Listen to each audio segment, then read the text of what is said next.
Welcome back. This is lesson number 5. In this lesson, we're going to be discussing psychosocial and contextual factors in spine care with a focus on how these factors can impact outcomes, both surgical and non-surgical.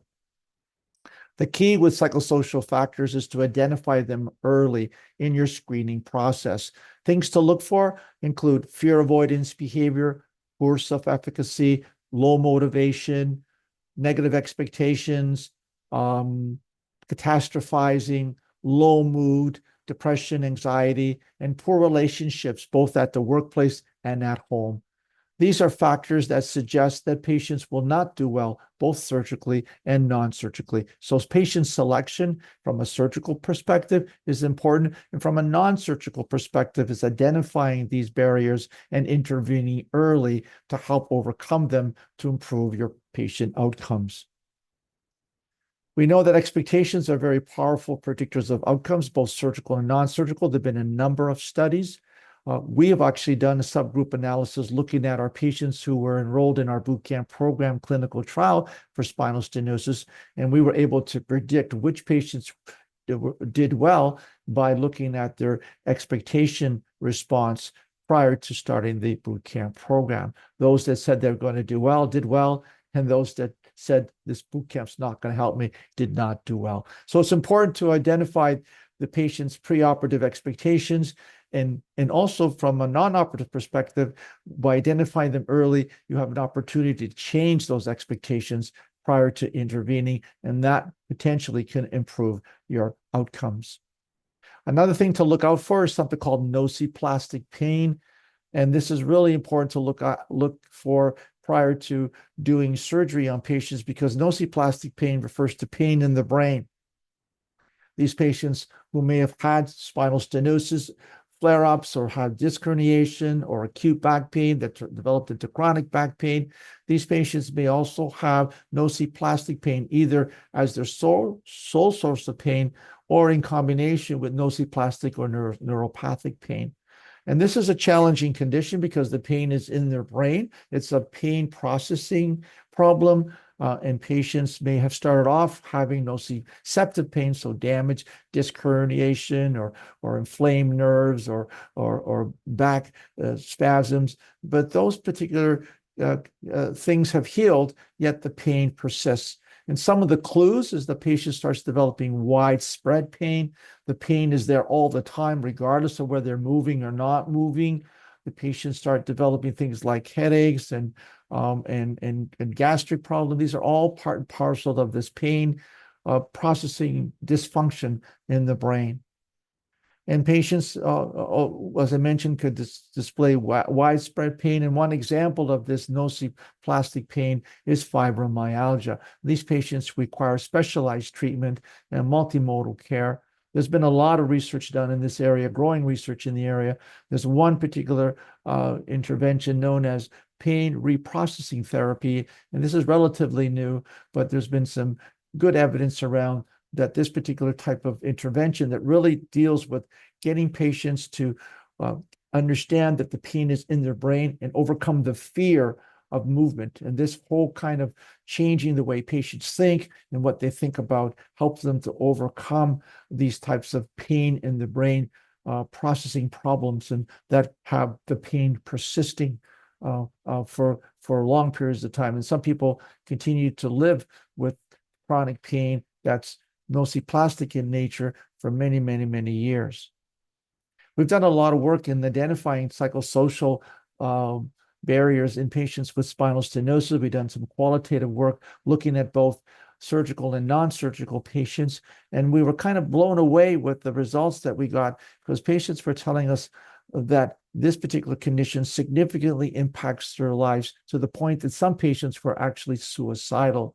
They would say things like, human beings are defined by their ability to walk. Now I can no longer walk, so what's the point? And so it's really important to really get an assessment of the patient's psychosocial profile in terms of how the condition is impacting their lives from a psychosocial perspective, their hopelessness, their depression, their anxiety, and this leads to isolation and further deepening their disability. And from a non-surgical perspective, it's important to identify these so that we can intervene early so that this will help us improve our outcomes.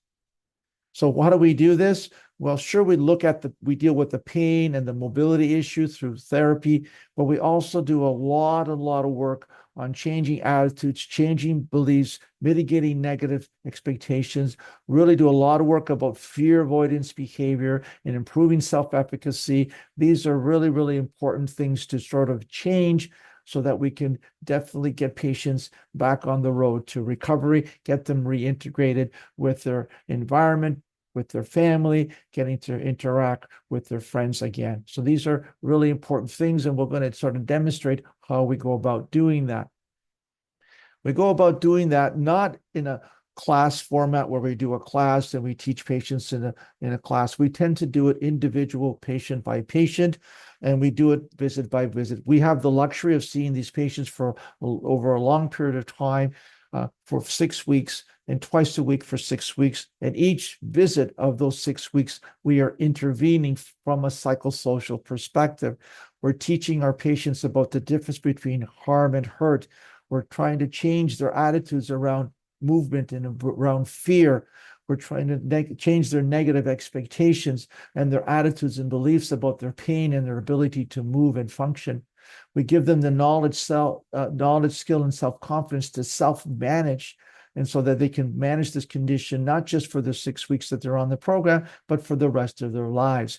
We teach them strategies on how to problem solve, how to pace, how to develop SMART goals and achieve SMART goals, and we help them by making realistic goals for themselves. We spend a lot of time on changing the way they think and what they think about through imagery, relaxation, and mindfulness. Oftentimes they're immobilized by that fear, and we need to get them to take control of that fear and overcome that fear, and understanding that their pain that they're experiencing isn't going to harm them. Lots of positive reinforcement, and we do that through using data. Patients use pedometers or looking at their balance tests, and these are metrics that we use to help provide feedback for the patients that they're improving, and this adds to self-confidence and self-efficacy and keeps them on the right track to recovery. And we formalize this approach for practitioners to learn how to use this approach in their clinic. And we show them first how to identify patients when they hear things like, I will not get better, this treatment will not help me, I will get worse, or pain avoidance clues like activity will cause more pain, I'm afraid to do things, the activity always hurts me, or things like I cannot cope, I feel hopeless, I want to stay home. These are clues, obvious clues that these patients are having significant psychosocial issues, and we identify them, but also we produce very concrete strategies on how to overcome them, like validating their concerns, showing empathy, showing compassion, providing positive expectation using data. Mrs. Jones, keep with the program. We have an 85% success rate in improved walking ability. All you got to do is just stick with the program. So these kinds of positive messaging is really, really important. We formalize that and make it into a structured format for practitioners to learn. We also give them sheets to complete in terms of goal-setting activities that are realistic and important to patients. Really important imagery exercise, as we mentioned before. We teach patients how to use imagery to overcome fear. I'm really pleased that we actually are able to implement all this stuff in a bootcamp app for spinal stenosis that we developed, where the app actually profiles the patient on those different factors that we mentioned, the fear, the self-efficacy, identifies them by questions that they're asked, and then the app automatically tailors messaging and interventions to overcome those barriers. And we're looking forward to testing this particular app in a randomized controlled trial. What about contextual factors? How do they play a role in improving outcomes? Well, we know from a non-surgical perspective, these contextual factors are really, really important. In fact, research suggests that patients' outcomes are predicted by at least 50% by contextual factors. How you talk to your patient, how you develop trust, how you show compassion, how you show empathy. These factors are really, really important in outcomes in patients with back pain and spine conditions, from a non-surgical perspective. From a surgical perspective, there's some data just beginning to surface now around the importance of empathy, importance of compassion with your patients, and this improves post-surgical satisfaction in your patients. What it does do for sure is reduces your risk of getting malpractice claims, because patients are less likely to file a claim if you have a good relationship with your patient. So from a non-surgical perspective, really, really important. From a surgical perspective, just growing in importance from the literature perspective.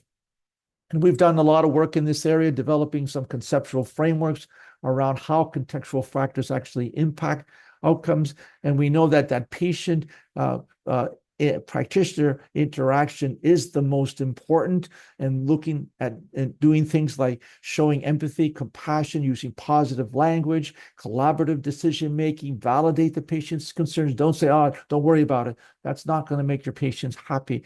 Therapeutic touch, positive feedback, positive posture, encourage friends and family for positive interactions.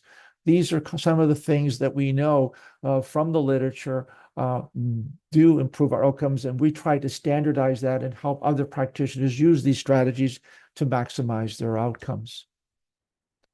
So in summary then, that we know that psychosocial factors are really important in outcomes, both surgical and non-surgical, and contextual factors are extremely important from a non-surgical perspective. And now slowly there's to be some evidence that these also factors are important in surgical care. These are complex interactions. You need to identify them early and then either screen for them and send them out to get proper interventions, or for those people who deal with these patients from a non-surgical perspective, to intervene early and use strategies that have been shown to be effective. So that concludes the lesson on psychosocial and contextual factors in spine care. Now, here's some questions for discussion that hopefully we'll get to when we're in our in-person session. Questions like, how important are psychosocial and contextual factors in your surgical practice? How do you assess for psychosocial factors? How do you assess for nociplastic pain pre and post-operatively? And how does it impact your decision making? So look forward to this discussion, and that concludes this lesson on psychosocial and contextual factors.